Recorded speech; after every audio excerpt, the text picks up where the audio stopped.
We're going to be looking at things that occur up and through here that have to do with what happens at the point of conception, where egg and sperm come together.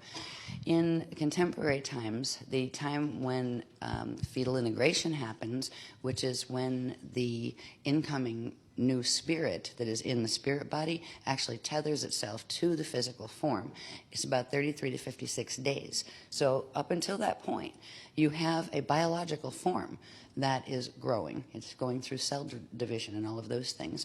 And it's going through that not because there is yet an independent spirit in there that's coming into incarnation, but it's going through that because of something called the Vibhati cell, which is what is formed when the egg and sperm come together. They form the Vibhati cell of donated quantum. It is quantum energy that is donated to form that new life. And the body cell fuels the process of cell division and things until the point of fetal integration, which is when the spirit decides, yes, it's going to keep that incarnation, and yes, it is going to come into the baby body.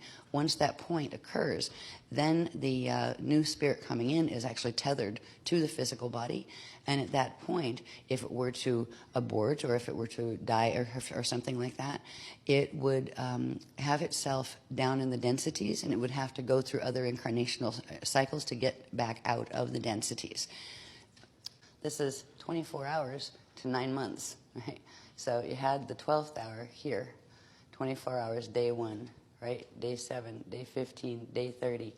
This is showing the gestation period of the physical fetus, as well as the gestation period of from when the taran of the light body is born and starts phasing to where it begins to replicate, and it forms first the triad form, which the taran is, the 3 in 1, and then the next thing it will do is form at the birth point the dyad in the light body, and then it will continue growing after the baby's born, which means the frequencies from the light body structure are coming in, as well as frequencies from the spirit body structure, and they're downloading into the physical form progressively. And for the first 8 years, that actually continues until the full light body structure is actually born.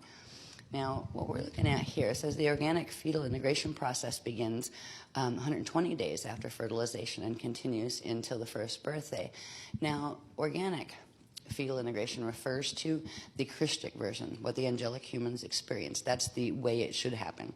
It doesn't happen that way at this time. It says in contemporary times, the spirit usually tethers the body, or begins fetal integration, between month 1 and 2, 33 to 56 days after fertilization, with release of the Xian birth quantum from the spirit body into the light body seed atom. That starts the tethering process. They say even some spirits wait up to 3 days after the birth of the physical body to engage fetal integration, after which point the parental donated energy quantum reaches critical depletion and can no longer sustain cellular process. So basically, if you don't get into the body within 3 days after it's born, you're not going. The body's going to die. You're not going to. The child is not going to be able to. The new spirit's not going to be able to tether into it. Some choose not to. And there's always a reason. And usually it's because they chose not to continue with that particular life incarnation. Now,